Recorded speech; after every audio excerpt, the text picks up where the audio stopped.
let's get started. Well, you know what?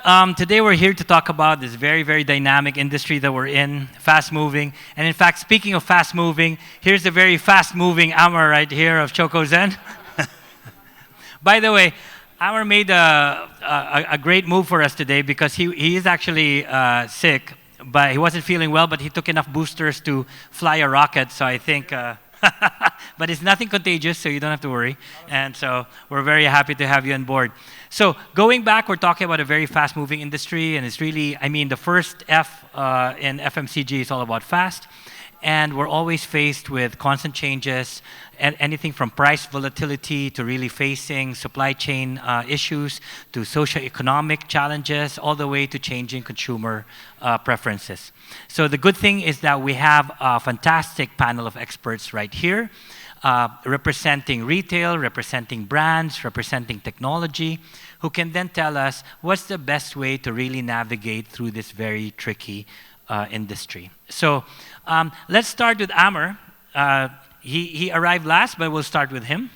So Amar, talking about now all this volatility in the industry, and we talk about how to maintain prices. But before we begin, maybe just a quick round of intro, one by one, so that everyone here in the audience knows what you do in a 30-second pitch. So starting with you. Hi, my name is Amar. We sell chocolates. I hope most of you tried it. If not, you can try it outside. The brand is called ChocoZen, and we've been just killing numbers for the last probably a year. And we're looking to destroy more numbers. My name is Yuvraj, and I'm the CEO of Sunmeet Group. We run an online store which sells products which have clean label ingredients. And our current champion products are Alfonso mangoes. So that's what we do. Thank you.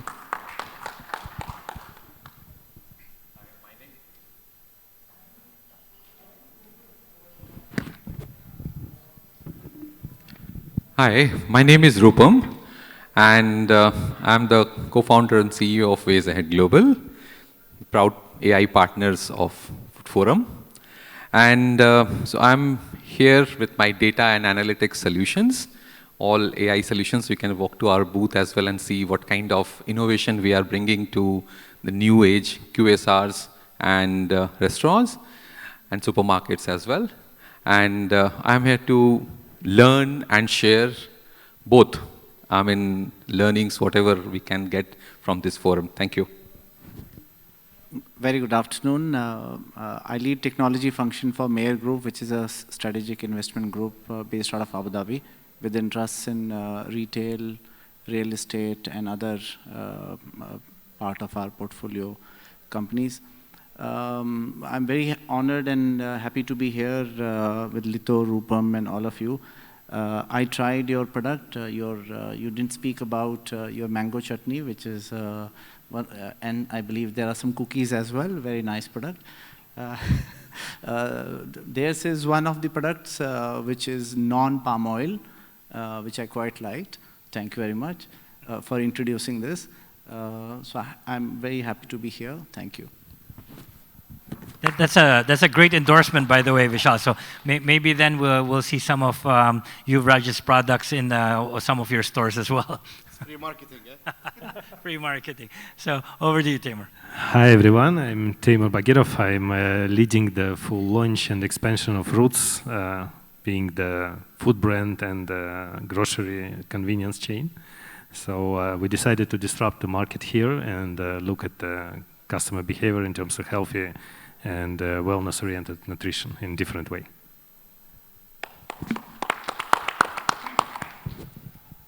Hey, my name is Rashid Banihani. I'm the head of growth at Yango Tech. Yango Tech is the digital B2B arm of our Yango group.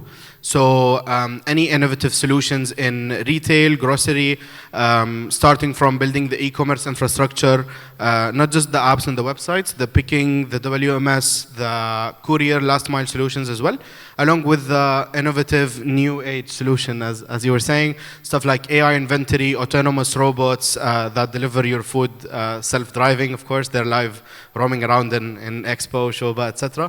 So anything digital when it comes to to grocery, online, retail. We take care of that at Yango Tech. Thank you, guys. We're looking forward, Rashid, to having a robot join us one of these days. Huh? Okay, so moving now to price stability, or actually the opposite side of that, the price volatility within the industry, which is one of the major challenges we face. And so I'd like to hand over to you, Amr.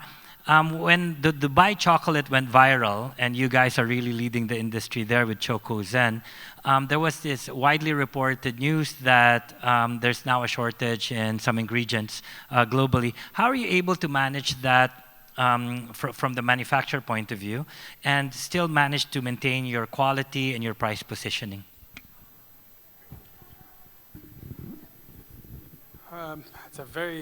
It's a daily nightmare, to be honest, about this. It's a literally daily issue that we have, especially with the volatility of the prices and availability as well. One day you can find a certain type of pistachio, tomorrow it's not there. Even if it's there, it's a different price. We had to sacrifice a lot. We sacrificed a lot with retailers. Because the terms of the retailers are very tough in terms of price change, we can't always ask for the retailers to take that hit. So we were taking the hit.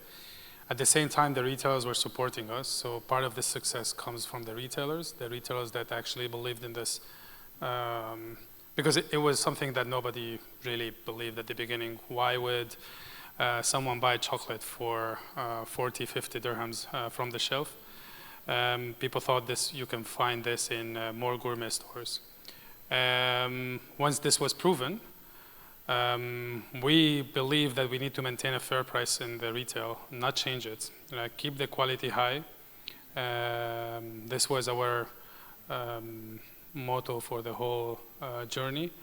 How we are managing this by having a lot of resources, but now we went through this mostly until April. Things have stabilized now. The issue that happened with the cocoa, I don't know if you know, the price went up, I think, to 13,000 per ton. Went down now to 9,000 from 2,000 that was originally there. So imagine the thing. You can always think that by lowering your quality or by fixing the quality, you will stay in the market. I believe that this thing is not true. As I told you before, the value in the value in our product comes from the customer. And if the customer chooses us because of the quality, they're not going to go somewhere else.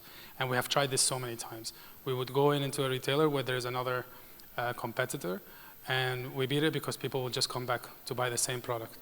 And also, one of the things that we're working on now is manufacturing everything in UAE, trying to let's say if we get a pistachio, which we're working on getting like a very high quality pistachio from Syria, and we've already started doing that.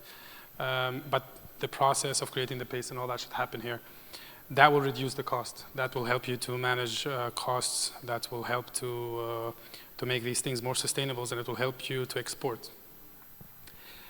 That will need a lot of regulations and support and locally, which is happening, and I think it will happen even more. Because this is a Dubai brand, right? And as long as, and you know how with the Made in UAE support comes, but I think the key is to actually source or try to produce a lot of the things locally and make them cheap in a way, or like affordable to be able to manufacture here. I think that makes perfect sense that a Dubai chocolate should be made in the UAE, so I think that makes perfect sense. But over to you, Yuvraj, you don't have that opportunity because obviously most of your products are fresh fruits and you don't have the opportunity here in the desert to actually grow them. How do you face this price volatility issue when it comes to, and still maintaining the quality and freshness of your goods? So the challenge with us is we have to depend a lot on the import regulations, the trade tariffs. Luckily, UAE has been getting into CEPA agreements with a lot of countries. So that means they are open for businesses and they want more products to come in and be exported out of here. So logistics, the rising air costs, like the recent problem which we had was unfortunate of the Air India crash which happened. And our mangoes, they come by air. So, and it's such a perishable product, especially in mangoes, Alfonso is the most perishable because it has to be sold in 3 days. If it's not sold, it's finished. I mean, we have to throw it in the dustbin. And the flights were delayed. There were port congestions, there were airport traffic. So sometimes, you have to have that leverage of extra gross margin built into your systems and into your pricing. And plus, we try to sell the story, not the product.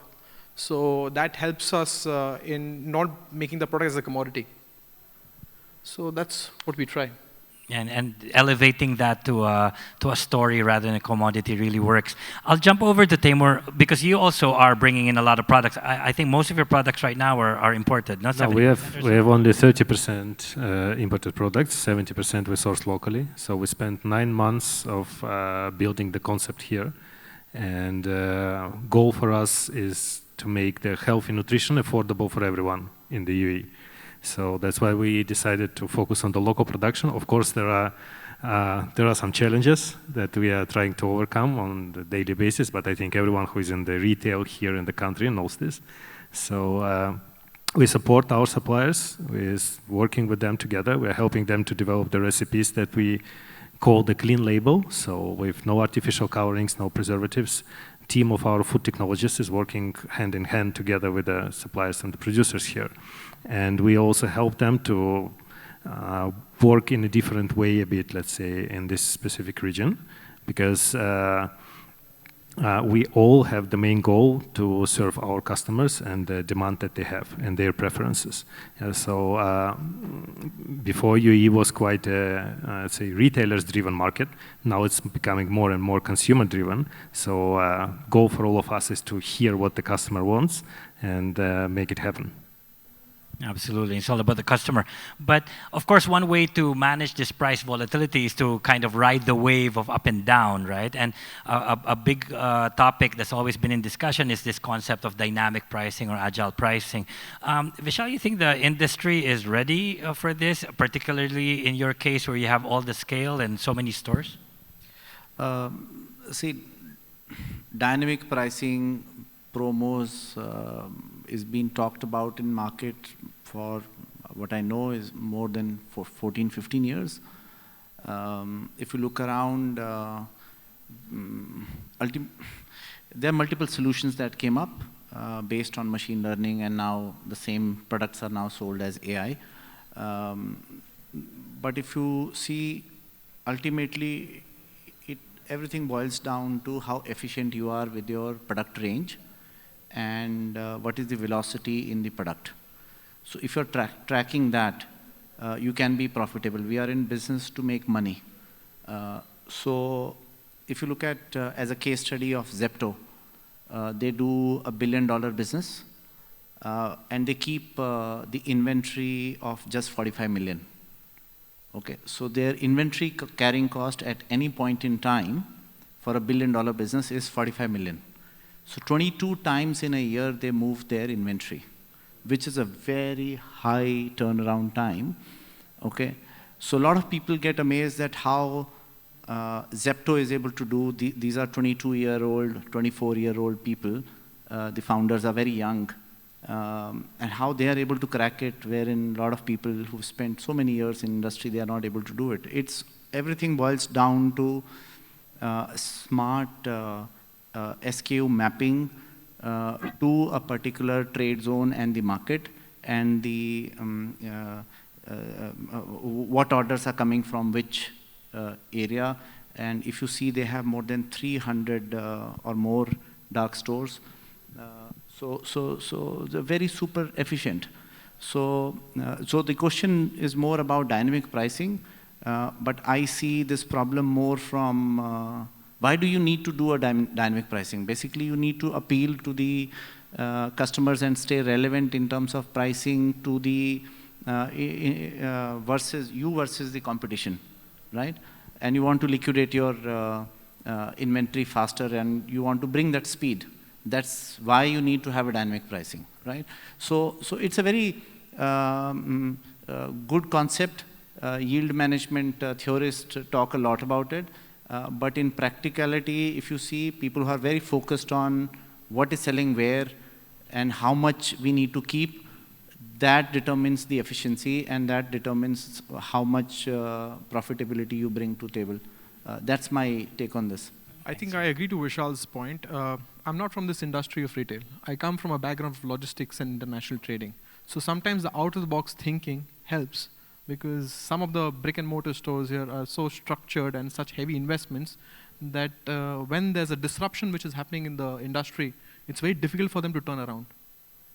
So I agree, very valid point, Vishal. On but when we talk about this efficiency and speed, then obviously we'll have to talk about technology. And now over to you, Rupam. What kind of platforms do you have with regards to pricing that support retailers and brands to be able then to address these issues?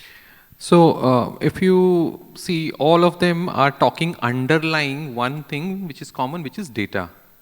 So what I'm trying to say over here is, if data is properly gathered, it is properly analyzed, and when they say velocity, when they say variety, in my mind everything is churning in the form of data. So I'll give you one example, very simple example, one of the use cases that we were doing as WaysAhead. So there is a notion that retailers think that in the month of Ramadan, so if you give buy one get one BOGO, so if you run it for 30 days, you will be profitable, or you will be earning some revenue. But Lito, to our surprise, when we ran 6 years, 7 years of data, we saw that after 13 days, if you run BOGO, you're running on loss. So these are the insights that retailers, or let's say any industry for that matter, be it food, be it any other vertical, should actually look at. So the underlying factor is data. So if you have got the data from correct sources, if you have got the right amount of data, as he was also talking about, that I should know that, okay, where is my inventory lying? What is my logistics? So we should understand the TAT. So I'll give you some of the examples. So in some cases, we have seen that some of the items are coming from, let's say, China, but they're sitting in the port for around 14, 15 days before it comes to the warehouse. There are many things that even algorithms cannot pick up. So ultimately, it's like the industry works in a very different way. But yes, data can do some justice to what we are talking about. Thanks. And it's all about data, but also more importantly, what you do with that data, right? So going back to the whole pricing discussion and the volatility and moving up and down, over at Yango, Rashid, you have this new concept of this Robin Hood type of pricing. Could you tell us a little bit more about that? Yeah, for sure. So with, as my colleagues here were talking about, when you get the product range right, the SKU mapping right, and the data right, now you have to action it, right? And when all of that is in place, the right technology needs to be there. What we do is Project Robin Hood, as Lito was talking about. On our app, we can display different prices on the same app for people depending on their, for example, location, right? People living on the Palm will see more expensive items, and people living in whatever other area that is maybe less expensive or less fancy than the Palm can see lower prices for that same product. Of course, the people buying it for more will also get the premium service, maybe a little bit faster delivery. So they are technically getting something for it, but it's like taking it from the rich and giving it to the poor. So that's one. Other than that, I think this comes hand in hand with dynamic promos as well, right? I think we found the right solution for that. Vishal was saying that this topic has been in discussion for 10, 15 years now, but he feels that no one got the right formula yet. I think we did.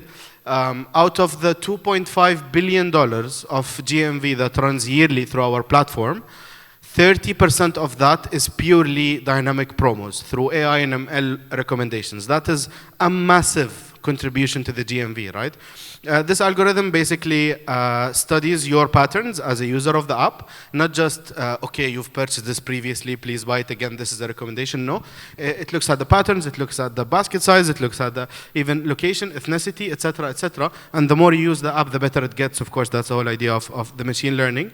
And then it's not just for us. For example, one of our partners in Saudi, I don't know if I can say the name, but one of the biggest retailers there, also, so that 28% of their GMV running through our app is purely through dynamic promos and AI and ML recommendations. So definitely, you can see that through the numbers. We have the proof that this is really, really important. And maybe after this session, you can tell us in private who that... I will. Everyone knows about that retailer. I want to know the Evni is cheapest here location. in the audience. We all know who that retailer is in Saudi.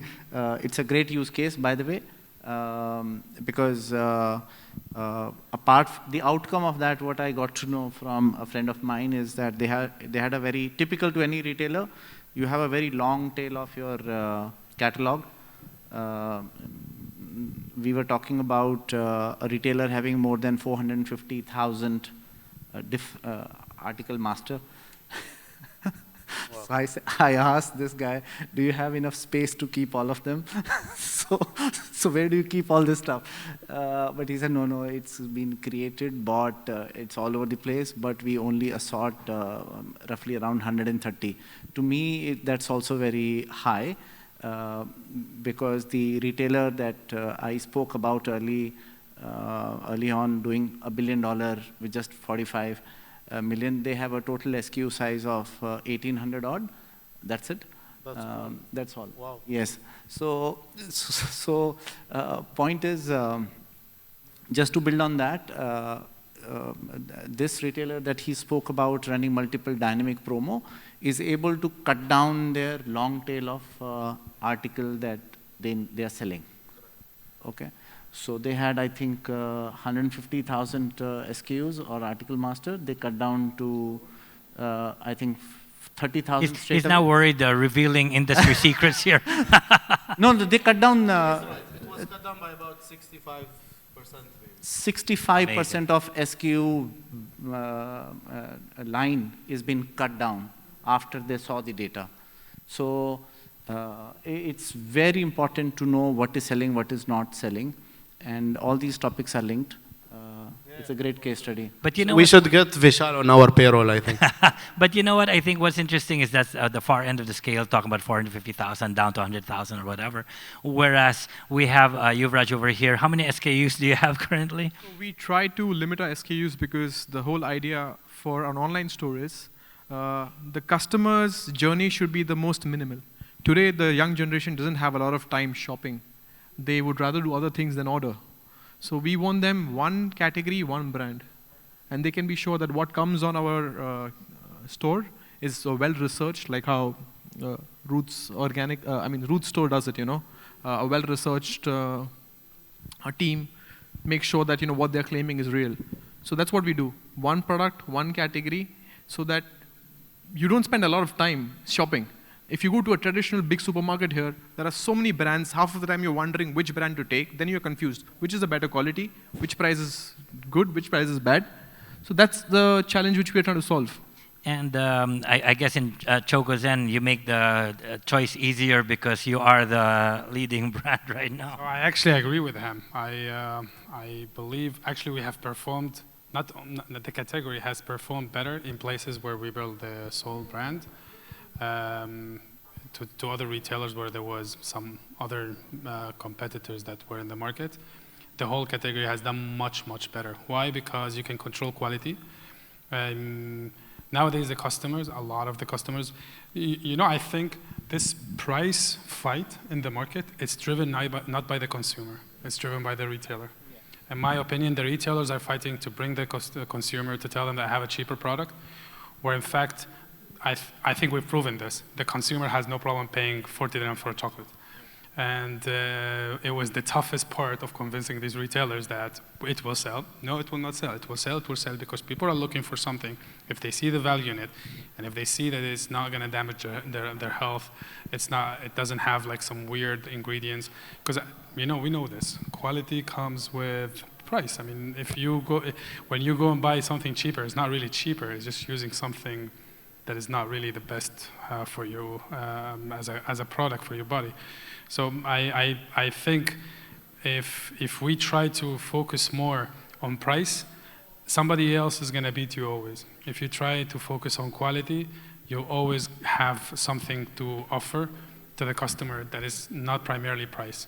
And the price is, I know it's important, you have to keep the price fair, but it cannot be, you cannot blackmail the customer with price and then turn that into like a quality game, because you know that the customer doesn't know or doesn't have the knowledge of the E159 and E107 and I don't know what. They don't know anything about this. You go and put it and you tell him this is cheaper. He will believe it's cheaper. It tastes better. It tastes good maybe, but you know, he might not come back if he ever finds out. And this happened to me personally. I don't buy a lot of brands after finding out they have something in their product. And I used to be loyal to a lot of brands that I completely cut. And speaking of ingredients and what's in them, Teimur, you're leading this movement now on clean, and really, you know, we don't use the word organic anymore, but let's use the word clean. How do you manage this process? Yeah, because when people hear organic, they always think it's expensive, and there is, of course, a special process behind this that we are not forcing our suppliers to follow, because we have our own policy, which is based on the recommendations of World Health Organization and our own research. So we have a food technologists team who ban the certain around 140 different additives, the ones that we discussed today, and we not just say that this shouldn't be in the product and the supplier has to produce it, but we also guide how to do it. And we also would like to keep the best taste of the product, the original taste of the product, especially, for example, if you take the ready-to-eat, like chocolate was a nice example now, take also the ready-to-eat. All of the meals that we had, let's say, in our childhood, that you had in your childhood, they were not prepared in your families with any additives. So we are trying to keep the same recipes and give the traditional, authentic food in a convenient way, and we serve all of the cuisines, like we serve the international food. In terms of the support to the suppliers as well, is like we do not have the listing fees. This is completely outside of our policy. So the only condition to work with us is to make the private label for us, because we have all our products branded roots. It means that we keep the quality, we guarantee the quality, and that we follow, together with supplier, we follow our clean label policy. That's it. Thanks. And over to Vishal, we're talking a little bit about changing regulations here and government regulations. Do you see the UAE actually then getting more and more stringent with regard to food compliance guidelines and government regulations in the coming years? For sure, yes. What I know of, there is a huge demand of food technology inspectors by government. Okay, because they want to make sure, government wants to make sure that what comes in the country is of good quality, and what is consumed by people here is safe. Okay, so while there are initiatives like Roots and my other co-panelists, they are bringing in products and they are having an offering, but overall government initiative is to have a food inspection done right. And inspired by Singapore, they used to have ABCD, now they are progressing to SAFE framework, which is bronze, silver and gold kind of a framework. I anticipate that is going to come in UAE sometime very soon. So I believe overall on the food quality and the consumption and how you handle wastage is all going to be driven by some kind of a framework rather than a regulation. We are moving in that direction, and it's good for consumers, it's good for the planners, consumer, and the whole ecosystem. That's my personal view. Thanks. Now, one critical factor that we're talking about here is, well, a tying mark across all is speed and speed of execution. Amr, in your case, ChocoZen with this Dubai viral chocolate was born almost in an instant, and suddenly you were everywhere, and with gondola displays and amazing point of sale materials.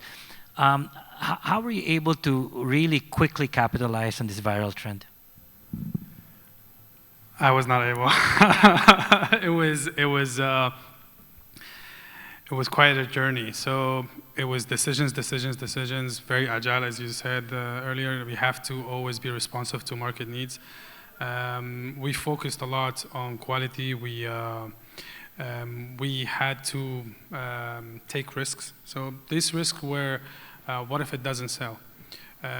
Obviously, there is a lot of products in the market. There's a lot of SKUs, and I do say that the retailers are driving this fight between brands.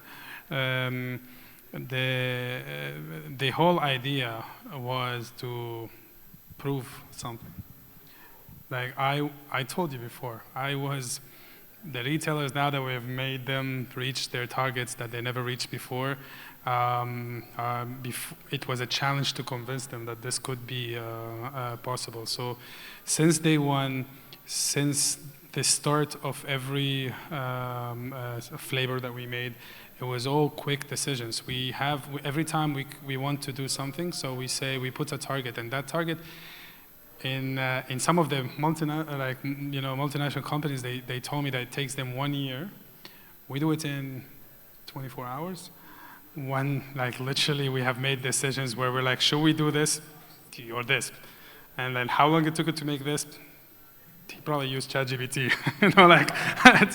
It reached to that point where we just wanted to make sure that if I start thinking about whether it's going to make or not, I mean, obviously we all agree that we have to keep the quality, we have to keep certain standards, but I cannot be, let's say, a prisoner of whatever rules of, whatever it is in terms of branding, activations, and all that, and in terms of what is the product? Because the product itself, when you are trying to convince people that if you are buying a product that is high quality for that price, first you need to convince them that the product is high quality, and that's what drove our sales. Is that no one complained about our quality.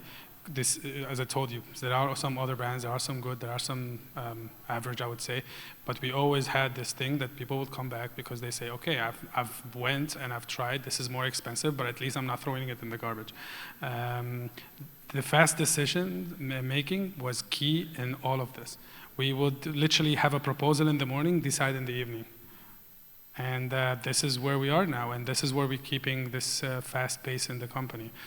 We have this with all the new team members that join. We tell them that, today we are here, tomorrow we might be there. So you have to be ready for any growth, and you have to be part of that growth, because if you're not, and this is when we started chocolate, I didn't know anything about chocolate. Now I have a PhD in chocolate, so it's always you have to match the developments in the market. People are craving new things. We're very spoiled. Today I want to eat white chocolate with sugar. Tomorrow I decide I don't want to have sugar. After tomorrow I want to have stevia because it's a trend, and then matcha, and then. And literally the trends are so fast, which is what I was telling you. People are jumping from traditional products that now they are available literally every single corner of the world, to innovative products where I might not find it later because I'm going to find it here, but later on it might not be there because it's not going to be, let's say, demand. There's not going to be as much demand as it was before, and that's driven a lot by the changes in social media and with all the influencers and marketing and all that stuff. So you got to keep up. You literally got to keep up with what other people are creating in that space. And you also got to be part of that creation. So innovation is key. The product is really innovation. There's no more.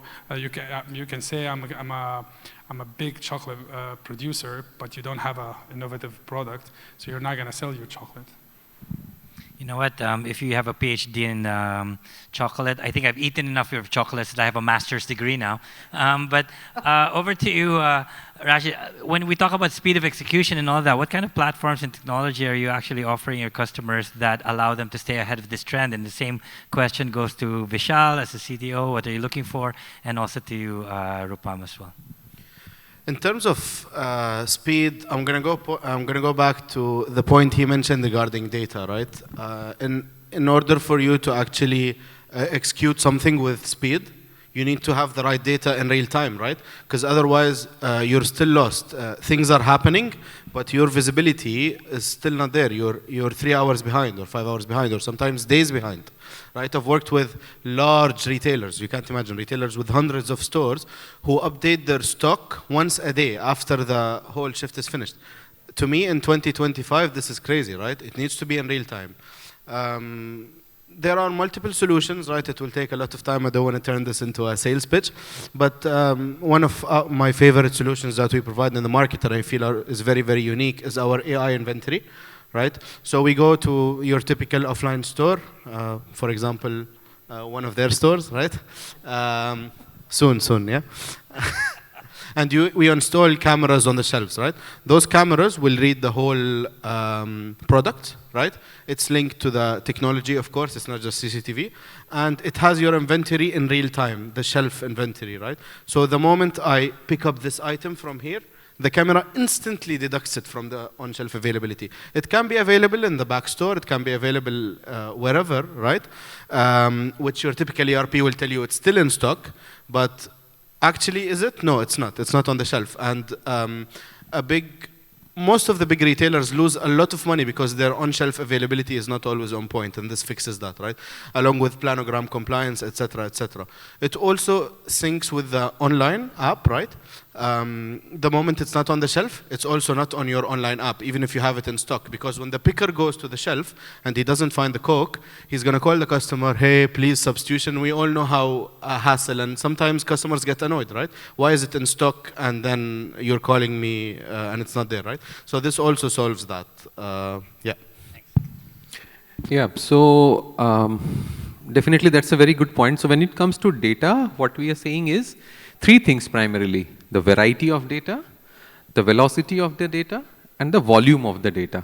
But what he said about planogram and real time, so at this moment it is fine. I'm looking at a CCTV, I'm looking at the inventory, something moves out, but in course due time, we will see something very interesting. And this is something that I just figured out last night while I was just researching on this topic. So please understand that when you pick up this bottle, the price of this bottle is 1 dirham, let's say.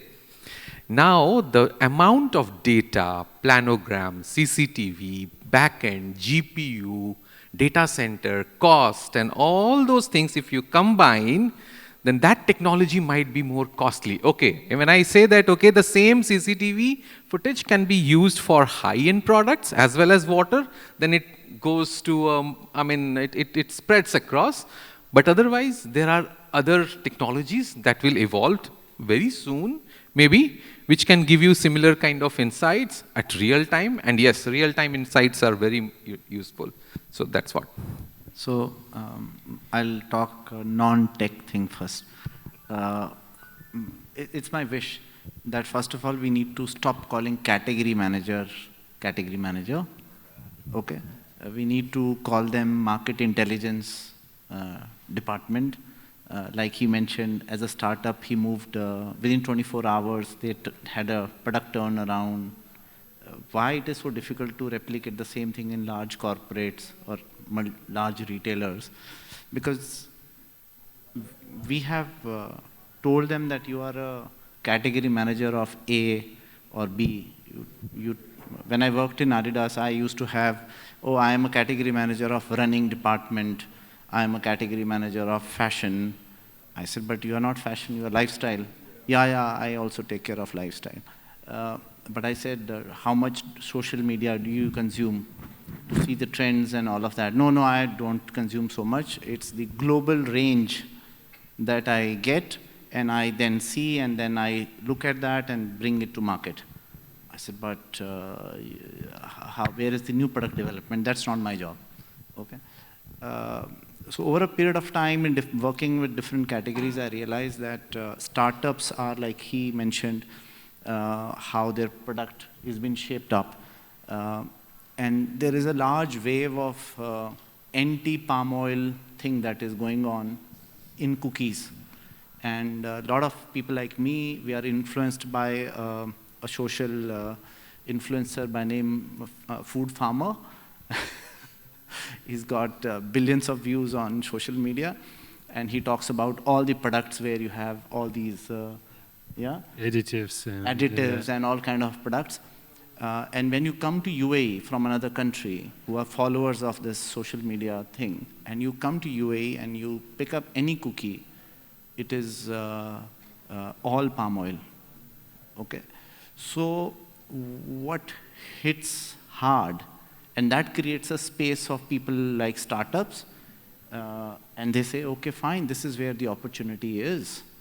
So I believe when you're talking about how fast you can turn things around, see, as a consumer, we are influenced a lot by internet and what's happening on various different platforms, and our choices around various different products, whether it's fashion, food, grocery, whatever, fresh, even in terms of recipes, is driven a lot by many things. So I think that's where you need to have people who understand this and then use data. If you just provide data, what will you do with that data? Okay, I used to have once a retail insights manager in my team few years back. He said, I don't have enough data in my laptop. I said, what's your current size? Is 1 terabyte. I said, then I need to give you a server. Okay, so what are you doing with that much data? If somebody asks me to create a trend of last 2-3 years, and then I can do this, and somewhere you have to cut all this nonsense. Because if you are fighting as a retailer for the same wallet share with startups who are actually quite fast, they're not looking at this large data. They're looking at this trend, small data, and the current data. And they have this faster turnaround time to match to that expectation. And that's where they make money. Because you don't have to give offer. Why do you have to give an offer? You do full price. And that's where the margin is. So there are brands like Fab India. They do not do any promo, not even a single promo. In last 25 or 30 years they are in business. They haven't done a sale, barring once in COVID times. They do not do any markdown, no promo. So this real-time promo sellers doesn't work with them. So there are brands, there are companies who are doing that kind of a business. And they are very profitable, healthy margins, high ESOPs to employees. People are very happy, Yeah, I get it. I fully agree with you, because we as retailers, for example, who follow the, let's say, healthy lifestyle promotion for the consumers, we have to educate the customers, so that without additives, without this, without that, without all these harmful ingredients, the products are better. And then on another side, we have a lot of brands that you just mentioned who are doing an amazing marketing. And of course, we as all the people, I think, do the choices every day. So how we are trying to overcome this is that we are building the customer relationship, and we are getting a lot of the feedback.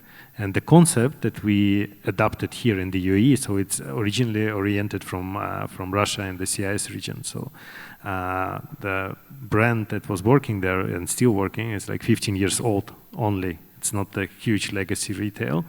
And they have under each product, they can have 5,000, 6,000 reviews in their application. So we are trying to achieve the same here. So we're partnering with Yango now, working on towards this. But the idea is also to get the right feedback from the people, so that to give the incentive. And the only way to give this incentive, it's not financial. It's that we make them, that their voice is heard. So that the feedback that they're giving, we hear it, and we adjust the recipes of the products, we develop the products, and so on. So yeah. So at the end of the day, data is like salt in a recipe. A little bit too much could be bad. A little bit too little is not good enough. You just have to have it right. Okay. Unfortunately, we're running out of time, but we'd like to throw out some possible questions. So some time for some questions for the panel. Do we have any questions there? Do we have time for questions? Let's go for one word for good faith, but I need a microphone, please. All right. So a quick one question then. Hi, Amar. Just a quick question from my end. I know we met briefly outside. Since we're talking about disruptors, I remember there was a phase when Dubai chocolate went viral. There was a time when Kunafa, one of the key ingredients, was low in stock and out of stock. So how did ChocoZen go about with getting stock, and how did this play a crucial role in your pricing? Did you get stock from abroad? How did you go about with managing this out of stock situation with Kunafa? Or did it affect you at all? Okay, I can give you two answers. The technical answer and the answer of the daily life. I don't want to tell you that we had a plan or we planned it. It was just literally day by day solutions. So we would buy our stock up front, take risks. We would say, okay, we sold 100,000 bars. Now we may sell 300,000 bars next month, and we took the risk with it. That was because at the beginning it was all like, what if not? What if not? And as I told you, everybody was playing against what we were forecasting. And again, we wanted to keep the, let's say, the credibility of the product by not lowering the quality. This was a challenge in every single day. We had this challenge daily on what if we changed this chocolate or the kunafa or the pistachio or whatever, or the packs even. We wanted to make sure, we're like, no, look, I love kunafa myself from a long time. I ate kunafa since I was a kid, and it's an obsession. So it's, the idea is that if I want to make sure that I'm going to stay in the market, I need to make sure, like you don't find, for example, Nestle creating a product with whatever like ingredients they put, but you don't find that a product that changes in quality or goes from good to bad. They always tell you, now it has more chocolate, more something, more vitamin, whatever it is. So you always have to look for that. The one point that I wanted to add in terms of like palm oil, the thing is, we don't have to only educate the consumers, we have to educate the manufacturers. The manufacturers, or let's say anything apart from the consumers, are driven by profit. And there is a humanitarian part in this. You have to understand that if you're selling something that is not literally good for food consumptions, even if it's allowed by the authorities, you still have an ethical part to make sure that your product is, I can't go on the lowest standard and say that this product is sellable. I have to maintain better standard than, even if they say you can use palm oil, I'm not supposed to palm oil. And I told you, we are literally trying to switch anything from palm oil. We literally went to farms of pistachio to get there, because the manufacturers, believe it or not, were refusing to use any other type of oil because of price. He makes more profits in this. He doesn't care if it clogs your arteries or on the long-term usage. So we had, that part is crucial in terms of maintaining your quality, and that will help you in the future. If you have more options, I think they're facing this, is that it's very hard to find clean, not only labels, clean source of ingredients. It's very hard to find ingredients that there was no pesticides used. 50 years ago, you would go down to the guy that sells milk, and you buy a milk for €1 or 1 dirham. And what they convinced us is 30 or 50 years later, with the economy, scaling everything, scale, like to make everything on a macro level, is that now you're getting better milk. In fact, the price of milk is the same. You have not saved money on the milk. And we have to actually drive that culture into both retailers and consumers, in my opinion, and manufacturers, in the whole industry in general. Okay, so thank you very much, gentlemen. Sorry we just ran out of time, but so much more to talk about, so thank you. Thank you very much.